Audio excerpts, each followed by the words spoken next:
Hey everyone! Hello sa mga ka-fired up dyan! My name is Kirby Liaban, getting you fired up today. Ayan po, our topic for today is about stress.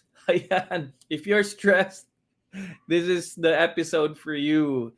And hey, if you have friends who are also stressed these couple of days, siguro dahil next week, there's gonna be some break time because of the Holy Week na may hinahabol kayo, no? And you're facing stress from all directions.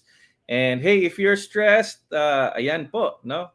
Stay tuned and hey, tag your friends and share this episode to your profile. And if you're watching this on replay, please do the same. All right, all right.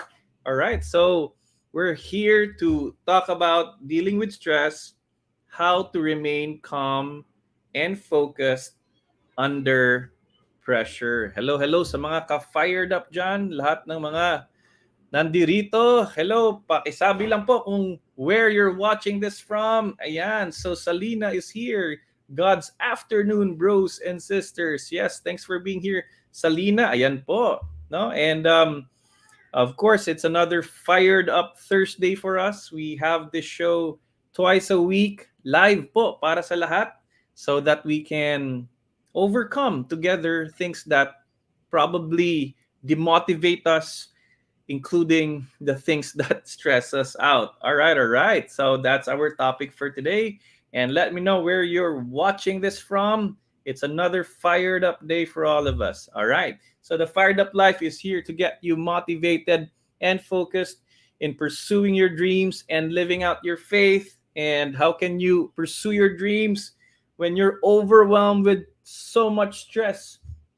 At baka may mga pangarap tayo pero it's stressing us out, reaching that goal. So how do you deal with that so that tuloy-tuloy po ang ating progress towards that direction in our life? Ayan, so tag your friends so they can learn how to deal with emotional stress. Okay. So yeah, the Fired Up Life is all about motivation for work and life. And of course, work is one of probably our stressors because, syempre, we are paid to do something, whether it's a business or a client or a boss that you have. You're being paid a certain amount to deal with a certain kind of stress. So how do you now deliver despite this situation? All right. Ayan po. Of course, the Fired Up Life show is here, available every Tuesdays and Thursdays live for you guys at 3 p.m. Ayan po. It has been 357 episodes already, and thank you for journeying with us all through all those episodes in the past. Ayan, so ngayon, we are now entering into our topic, dealing with stress, how to remain calm and focused under pressure, because we all feel that pressure sometimes. And with that is the stress that we have in our lives. Ayan po, di ba? So, kung may kilala kayong stressed ngayon, pakitag po dyan sa ating comment section. Okay. So, let's go. Let's talk about stress. What are your stressors, guys? Pakilagay lang dyan sa ating comment section. What stresses you? Ano ba ang common causes of stress for you? Saan kayo nasi-stress? Kanino kayo nasi-stress? Or ano ba ang factors or dahilan and causes of your stress? Please, type it there in our comment section. Ayan. So I can enumerate some things that might be stressing us out. Okay, first, siguro, of course, yung normal, no? Yung stressed with deadlines, whether you're a student or a working person. Ayan, may mga stress points talaga tayo, and one of the things is, uy, malapit na yung deadline. Naku, nakaka-stress naman. Wala pa ako nasimulan, wala pa akong nagawa. Magde-deadline na. At pag sinabing deadline, ayan, yan naman yung katapusan. Wala nang extension. Ayan, so nakaka-stress. No, pag may mga deadlines tayong hinaharap. Another cause of stress would be probably expectations from other people. Yung grabe, no, yung expectation ang taas. na you have to deliver this, ito yung resulta dapat.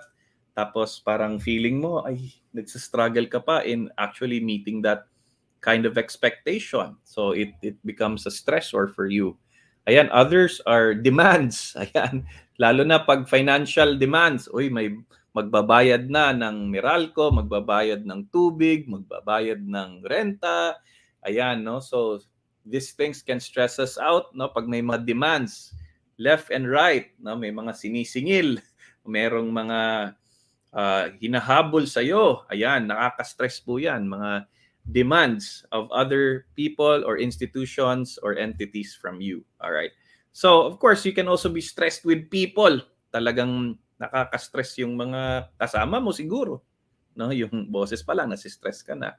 Or siguro nasi-stress ka dahil your relationships are strained and it's affecting your day because this person is giving you the stress, no? Or maybe ano mo siya, merong nagpe-pressure sa iyo. So yan, iniiwasan mo yung tao na yon. Ayan. So people can stress you out. Okay? Another is you can be stressed with worries, yung mga bagay na hindi natin pinapansin pero problema siya na matagal na, pero pag naalala mo siya, it weighs heavy on your mind at nagkakaroon ka ng stress because of all these worries. Parating nyo silang iniisip at wala naman tayong magawa or wala tayong ginagawa. And it is weighing heavily on our hearts, on our heads, on our shoulders. Nagkakasakit na tayo dahil sa mga worries na to. Okay? So these are some of our stresses. And lastly, naisip ko, we can be stressed with overwhelming responsibilities. Yes ka ng yes dito, no? Yes ka sa isang organisasyon, yes ka sa isang commitment sa isang negosyo, tapos sabay-sabay ng singil sa'yo ng mga kailangan deliverables. Ayan, you have so much responsibilities in your hands. Ayan, so you're stressed with these things. I don't know about you guys, but which of these stressors can you identify with? Which of these stressors can you relate with? And kung wala dyan sa listahan, what is stressing you out these days? I want to hear from you. I want to read your comments. So let's go. Let's go. And hey, what's up, Chris, Mary? Thank you for being here and tagging your friends. Ayan. Stress tuloy, Teresa Maniego. Hey, thanks for being here. Ayan po. So I'm excited to be able to talk about this topic kasi it's really a common concern. It's part of daily life, and we have to find ways to be able to overcome the stresses that we feel. Ayan.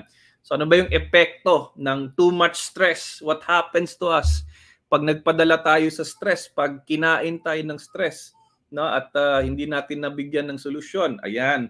So we can see here on your body, sumasakit ang ulo natin pag may stress. We have muscle tension or pain, sumasakit ang ating katawan na di naman tayo nag-basketball. Ayan. May chest pain, fatigue, of course, may mga high blood pressure, hypertension, and all these things that are upon us. No? May kilala ako, grabe, yung trabaho niya is causing him so much health issues. Ayan, so he had to let go of that because it was already killing him. Ayan, so stress can have an effect on your mood. You're anxious, you're restless, you lack motivation or focus, and you feel overwhelmed. Ayan po, no? And of course, on your behavior, maaring itong stress na to ay magbibigay sa'yo ng tendency to overeat, no? Overeat kasi ayan, no? Parang kaya tinatawag na comfort food or nagse-stress eating, 'di ba? And we have angry outburst, yung stress mo sa opisina, stress mo sa trabaho, bigla na lang na nadadala mo sa bahay, no? Na you pour it out to somebody else, to your spouse or to your kids, to your neighbors or to your dog, I don't know, right? Or others who are really stressed out resort to drugs or alcohol. Parang stress na stress ka, gusto mo makatulog, gusto mo makalimutan yung problema mo. Ayan, then sa gabi nagiinom. Ayan. And of course, tobacco use can also, uh, an effect of a lot of stress na para you find a way to calm down through that. No? So this comes from mayoclinic.org. And these are just some effects of stress. And, if we can't handle the stress, it's gonna give us all these things and more. Ayan. So we have to find a way to be able to distress ourselves and be able to know how to really um, handle ourselves properly. Pero ano ba talaga ang stress? Let's understand what stress is, how it is defined. Ayan po. So we can look at stress this way from a certain perspective from medlineplus.gov. It says here, stress is a feeling of emotional or physical tension. Ayan. Physical, emotional. It can come from any event or thought that makes you feel frustrated, angry, or nervous. Stress is your body's reaction to a challenge or demand. In short bursts, stress can be positive, no? Such as when it helps you avoid danger or meet a deadline. So, meron ding positive sides to stress. Hindi naman pwede walang stress, di ba? Kasi we won't be doing our best. We always feel that certain amount of stress in our lives to be able to stretch ourselves and grow. Ayan po. So, minsan, no, stress spelled backwards is desserts. Kaya pag stressed, naghahanap ng masarap, nakakainin, pumupunta sa mga pastries and all these. Ayan, just putting that here to to lighten up the mood. And yeah, totoo naman no, pag binaliktad mo yung salitang stress, desserts pala. Kaya pala nagde-desserts tayo pag stress tayo. Kaya konektado pala siya. So, let's find ways to keep calm.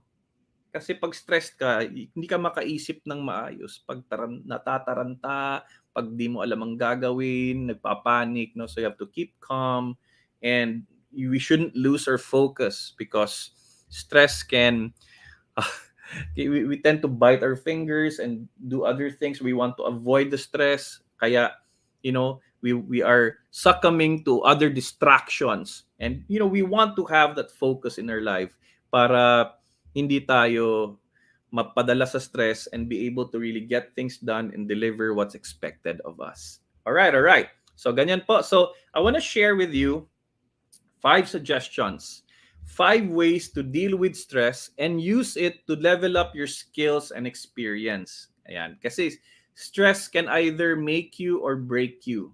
Stress can make you a better person, someone who gains new skills and experiences growth, or stress can simply just give you all that bad health issues and make your life really miserable. Ayan po. So, I want to share with you 5 things para po we can see the positive side of stress and learn how to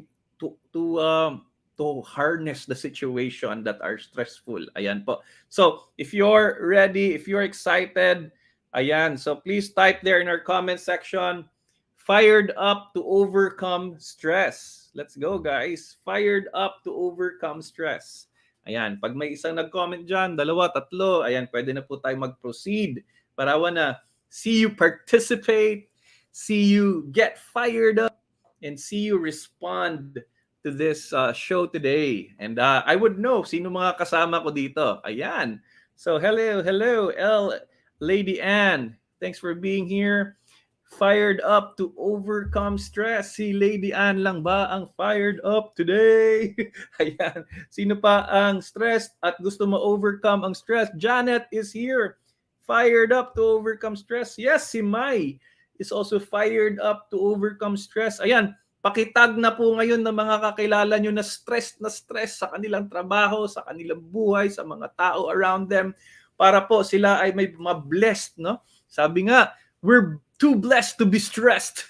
Ayan. So who else? Ayan, Teresa is fired up to overcome stress. Ayan, Nea, thanks for tagging your friend. Angeli, what's up? Hey, Hannah, fired up to overcome stress. Good. Salina is fired up or up to overcome stress. Nawala ang fire. My. Thanks for tagging your friends. And sabi ni Philip Linaza, I'm fired up to overcome stress. Let's go, let's go, let's go. Let's get fired up to overcome stress, guys. At sisimulan ko na po ang first way to overcome stress. Ito pong una. Yan. Dito tayo sa mahirap agad. No? The first way to really overcome stress is to stop running away from your problems. May pahabol po tayo. Baka magtampo si Karine and Cheryl and Lasty. Ayan, thank you guys. So, una po talaga, ang nagsistress talaga sa atin, yung fear of facing our issues and our problems. Ayan, di ba? Kasi whether it's a simple problem or a complicated problem, if we run away from it or from them, it just becomes bigger and bigger in our minds, sa ating utak, di ba? In our imaginations. Why, you know? Kasi, you know, you might be stressed with a certain report that you have to submit. And it's not a difficult report to make. You know how to do it, but you just hate it because it stresses you out. So you procrastinate, you delay and delay it. You run away from it, you avoid it. And it may be simple, but it's still there in your mind. And on top of the other things that stress you out, hindi mo natatanggal yan. So that's the first thing. Be brave and start facing your problems. And the way to do that is to begin. No wrestling with yourself, no struggling. Just begin. Get a piece of paper. Write that problem down on a clean sheet of paper. Write it down. Kung utang yan, di utang.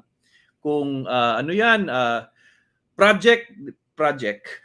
Kung ano yan, payables, then payables. Ayan. Maybe those are the things that stress you today. No? And look at that problem on that piece of paper na nakasulat.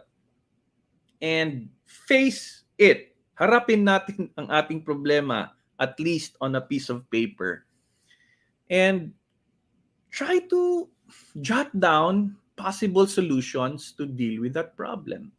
Maybe it's just a matter of doing something about it today, not completely solving the problem, because problems can sometimes be so big, complicated, and it takes a lot of time. But maybe doing something very simple will already take a lot of stress away. Okay? So maybe you can just follow up a person. Hi, kamusta na? Follow up ko lang ito. Baka makatulong po.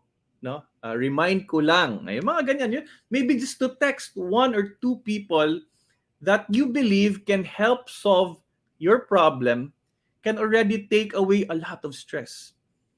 Because that is really what's weighing heavy in our hearts and minds, di ba? So, isa sa mga paborito ko, si David, di ba? He faced Goliath. Ayan, I always mention David and Goliath in a lot of my sessions because the Goliaths in your life, what are they? They look big. Pero yung solution pala is just a slingshot, di ba?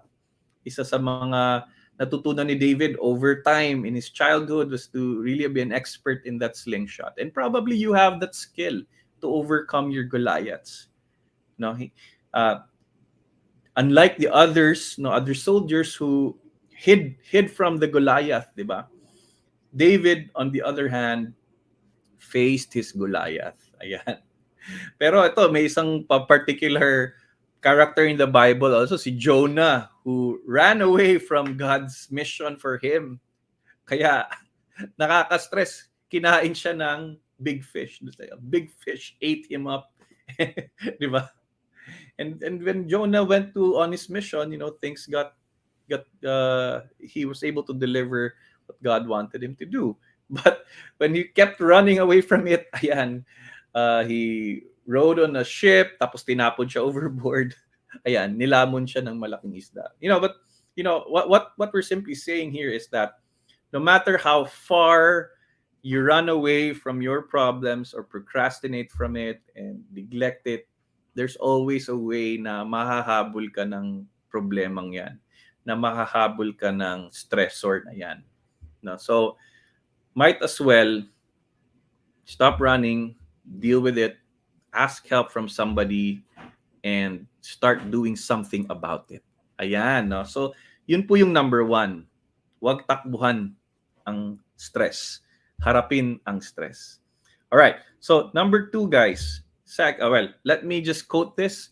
Sabi dito, let me make that bigger. Sabi ni Chelsea Ariu. Ayan. Stress acts as an accelerator. It will push you either forward or backward, but you choose which direction. Siyempre, may problema tayo. We deal with it.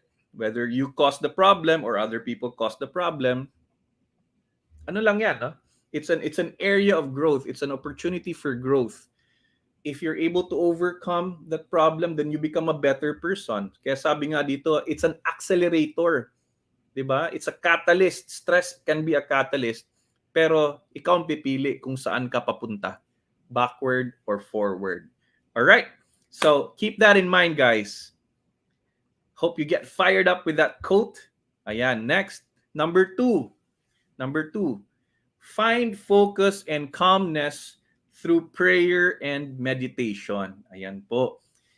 Yan po yung kailangan nating gawin when we want to overcome stress or deal with stress. Stress will always be there. Pero pag nawala yung focus natin, magiging taranta tayo. Magiging headless chickens running about, don't know where to go. So you need to have that focus. When things are chaotic, when you're in a crisis, nakakaloko. Kaya people will always tell somebody who's stressed, pull yourself together. Pull it together. No? Huwag kang mag-break down. Find your focus and be calm. And the first way to do that, or the best way to do that, submit in prayer. Because God is in control. God can make miracles happen. God can enlighten you. God can bless you. And you have to submit in prayer to be able to hear God's direction for your life, for your work, for your decisions. So, start with prayer. Pagdasal natin yung mga stressors natin. No? Find refuge in His Word, in the Bible. Pray the Rosary. No? That meditative prayer in the Rosary, 50 Hail Marys. Diba? When the Our Fathers, lahat, no? The repetitive prayers are actually gonna help you stay calm and have focus. You focus on God, you focus on the life of Jesus, and it will calm you down. Okay? And after that, spend some time in really meditating. Breathing in and breathing out. Breathe in the Holy Spirit. Breathe out your stress. Do that for some time. And find your meeting point of trust. Yung trust in God. Kasi yan yun eh. We have to trust in God in times of difficulties and stress, that God will guide you through this, that His strength is dependable. And we can find that in meditation. We can in contemplation. Okay? So, ayan. No? So, you just learn to breathe out, submit in prayer. Kasi if you don't do this, if you don't find your focus and calm through prayer and meditation, what is the alternative? It's worrying. You will be anxious and worried. Diba? And St. Paul says, no, don't be anxious, but say your petitions and express your thanksgiving. Yan yung kanyang antidote to stress. Okay? So, if you don't pray, then you will be worrying. You might as well put your time in prayer Because in prayer, you'll find hope. In worry, you'll find more stress. Okay, so find your focus and calmness through prayer. Gusto mo magmisa ka, full hour, just recollecting yourself, para hindi ka kalat. Because if you are in God, you are united with Him. And when you're united with Him, you are whole. Hindi ka kalat. No? You're recollected. You're focused and you're calm. Okay, that's number 2, guys. That's number 2. So stop focusing on how stressed you are because stress is already there. And remember how blessed you are. Ayan, pakitype dyan sa ating chat box or comment section. Too blessed to be stressed. Go, go. Pakitype dyan. Too blessed to be stressed. Okay? So, yes, remember how blessed you are, how God has given you the ability to deal with that problem, how God is providing you with the solutions that are just around you that we're just not maximizing, right? So we're too blessed to be stressed. Ayan, thank you, Lasty. Lasty is too blessed to be stressed. Awesome, awesome. Ayan. So, hey, Regine, thanks for being here. All right. So, number 3, guys. Ito importante kasi you might be so passionate, you might be so, in a way, always thinking about that stressor and you forget how to relax and recharge. Ayan. Meron kasing tipong relax na running away from the problem or escapism. Now, when I say relax, that means you have certain hours in the day that you're gonna deal with stress. Okay, let's just say you give yourself 8 hours. Those are your working hours. And after those 8 hours, you just have to trust that you'll have to solve it the next day and learn how to relax. Kasi pag hindi tayo matuto to compartmentalize our work time or stress time with our family time and me time and prayer time and service time, I don't know, we won't be able to relax at all. Ayan. We will always think about the business. We'll always be thinking about these things, the people that make you angry. Ayan. No? So learn how to relax and recharge. Maybe you can watch a movie. Maybe you can go out on a date with your family or with your spouse or with your girlfriend or boyfriend. Relax, chill, no? Wag naman yung relax na bisyo kasi yung iba kailangan ko mag-relax pare. Inuman tayo, maglasing tayo. Ayan. So in moderation you can have that, Wag abusuhin. But hey, once you learn how to relax and recharge, the next day you wake up fired up. No, you don't wake up stressed the next day. Kasi when we tatulog tayo, stress tayo, then ang ating panaginip ay yun pa rin, no? Napapaniginipan natin, nagiging mga halimaw ang mga stress sa ating panaginip. Ayan, the next day, pagod na pagod ka pa rin kahit nakatulog ka na. No? So, recharge, relax, have a haircut, that's what I did the other day. I had a haircut. Tapos sa mga lalaki na may libreng konting massage, pang tip yan, no? Ay, nakaka-relax talaga kahit mga 5 segundo lang siguro 'yon. Pero that little or that short activity helped me relax, helped me recharge, and I feel refreshed. Ayan, baka hindi tayo marunong gumawa nito, no? Because of the things that we go through. Or minsan, we overdo it. We overdo the relaxing. Masama din 'yon. Kasi it's gonna catch up with you pag nasobrahan naman na ng pag-relax. So tamang timpla lang ng relaxing and of course getting back on your saddle and journeying forward, 'di ba? Getting on with your work. All right. So learn how to relax and recharge. Number 4, guys. Number 4 in our list is find a confidant. No, confidant. Someone you can confide with, or someone you can talk to with all your secrets, with all your burdens, with everything na nagsistress sa'yo. Ito yung tao na hindi na si stress ng papakinig sa'yo. Ayan.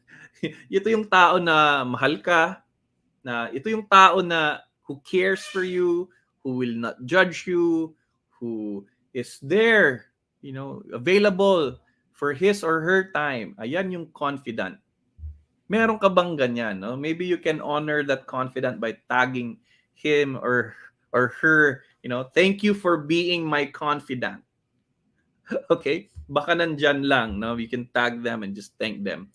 Kasi these people can really save you. Pag wala kang kausap, sasabog ka. No? Isasabog ka in outbursts. Parang hindi mo alam saan nanggaling. Ba't biglang nagalit to? Yung pala, namumuo na. Hindi na papag-usapan.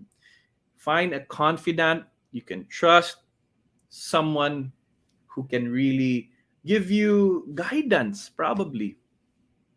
Someone who can give you sound advice. Nung kinasal ka or nung bininyagang ka, kinumpil ka, nakastructure na yan sa ating simbahan. No, you have your ninongs and ninangs. Ninong, ninang, pwede ka bang makausap?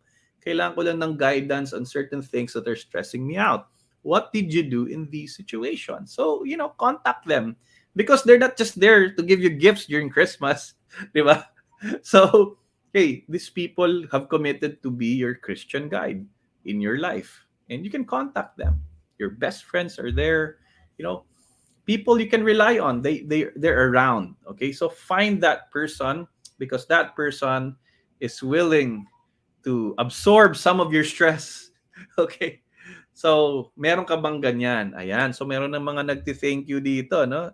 Thank you daw, no? Si Lay, galing kay Lady Ann and Regine. Thank you, Giancarlo. At sabi din, no? Thank you for being my confidant, Lay. So, ayan, so that's good. That's good that you have these people. Ayan. Ayan. So, if you have that person, if you don't have that person, maybe you can join a community. You can join a group like, for example, in my case, you can join Couples for Christ. If you're single, you can join Singles for Christ. Kasi you have a household, a structure of people who are just there to be your support. Napaka-blessed po, no? That I am in a household. Mamayang gabi, magkikita kami. No? F to F. So, we gather strength again, and these are people you can trust. So, find someone you can confide with. Number 5, guys, is ito my final suggestion in this list. Improve your efficiency. Create systems and habits that would prevent future stresses from happening. Alam nyo, sa mga kumpanya, when there's something bad that happened, magko-convene yung board and create policies so that in the future, hindi na siya mangyari. Nagiging polisiya na siya. Okay, that's how policies are built, di ba? It's a policy in this company that you shouldn't do this, you shouldn't do that. Kasi in the past, there was something that caused stress in that organization. So it becomes a policy not to do that, all right? So in a micro scale, what are the things that are repeatedly stressing you out? Habits, behaviors na 5 years na same problem pa rin paulit-ulit. No? That's because you did not improve on your efficiency. You didn't create personal policies or family policies that would prevent these things from happening. So yan yung systems. Tapos yung habits naman, ayan, no? If your vices are always becoming the source of your stress, 'di ba? Ito yung nagkakagulo dahil sa mga, it's time to give those things up. No? It's time to sacrifice, not really sacrifice, but get them out of your system so that you can live a less stressed life. So improve your efficiency. You can attend seminars or talk to a coach to help you do that, no? So that in your business also, no, bakit paulit-ulit nangyayari to sa aking negosyo, sa aking trabaho? Bakit parating may ganyan? Ayan. Look for a solution, buy a machine or hire a third party, or buy an app that will make you more efficient. Kanina, I downloaded an app that my friend recommended para ano daw, I keep on churning out good content because of that app that will help me become more consistent in firing up people. So I downloaded it. Oh, sabi ko, ang ganda ng system na to. No.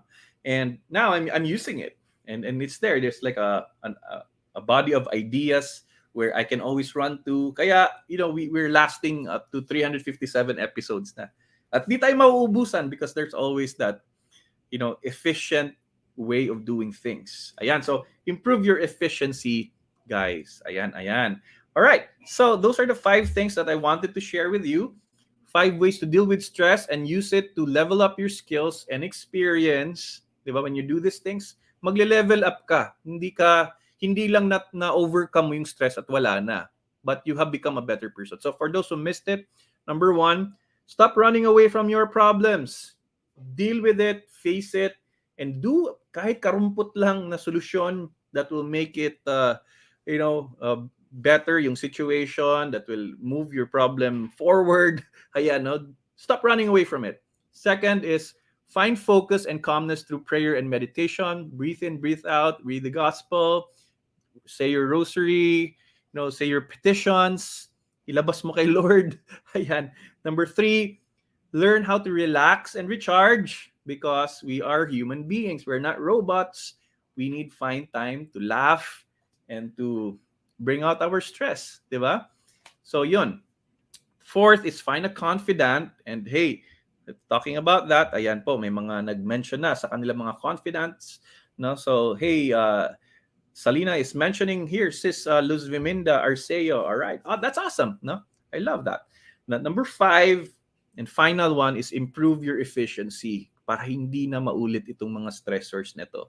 Okay? So, hindi siya magsa-stack up ang mga stressor, but you can just deal with new stresses that come in your life and be able to avoid the previous ones. Ayan po, those are the 5 ways that you can deal with stress. And hey, let me know which of the 5, guys, which of the 5 stress solutions can you relate with the most? Type that keyword or that number. Let me know ano ang nakatulong sa iyo today. Ayan, just keep your comments coming. Hey, if you want to help out the Fired Up Live Show, you can be a patron. Go to that link there. You can send stars, of course. And you can be a supporter through Facebook. Just look for that green button and become a supporter. You can send support also through GCash through that number I'm flashing on the screen. Those are 4 ways to help out. So support the show. Click that link and check out. So you can be a patron like these people who are believing in the show, also fired up to keep on supporting so that I can keep on creating, di ba? Because if there are people support, I will keep creating. Ayan, para po magkaroon ng sustainability ang ating show. Right? You can also send stars and yes, you can go to fireduplifestore.com sa mga wala pang libro, no, to avoid stress. You have to get fired up to overcome it. Go to fireduplifestore.com and purchase this book, 365 Fired Up Days. Bagong pa-ads po dito, no? Of course, I'm reopening my Fired Up Life training services. For those who didn't know, I actually am a training consultant. I offer 5 things. Fired Up team building for your company, Fired Up leadership training, Passion 8 training program, 8 sessions yan, once a month or once a week for your company to be able to train them in the core soft skills that they need and core behaviors that they need to have. 4th is customized values formation for those who have a system of values pero hindi tinuturo sa kanilang mga empleyado. 5th is I also give spiritual retreats and recollection talks. I have 2 actually next week sa ating Holy Week, one on Tuesday and one on Wednesday for 2 companies. So hey guys, if you ever are part of an organization or you're part of a company who needs trainings, just message me.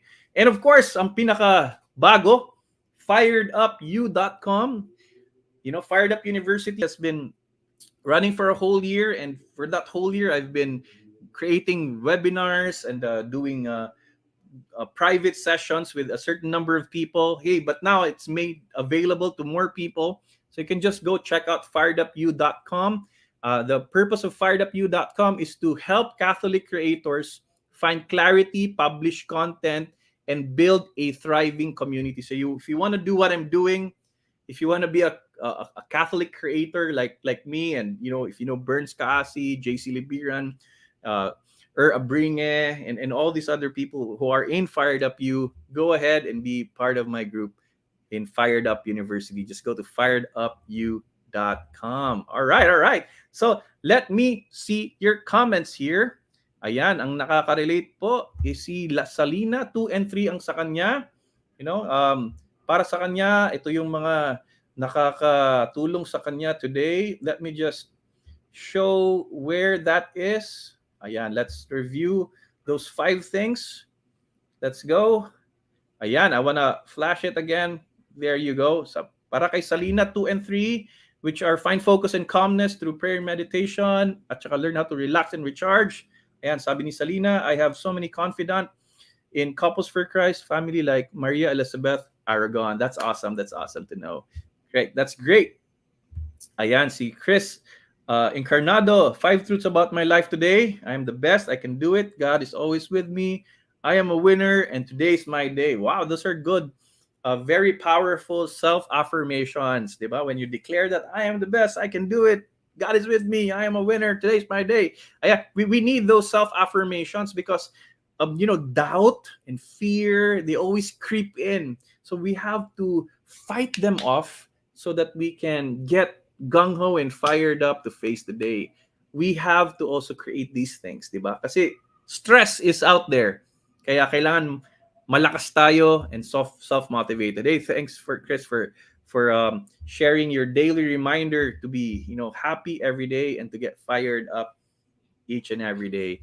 Hey, thanks for staying tuned here, guys. I'm very happy. This is really my online apostolate and ministry, and I'm just happy that you guys are here and hanging on to this show. Hey, help me spread the show. Just tag people and let them know every time I go live.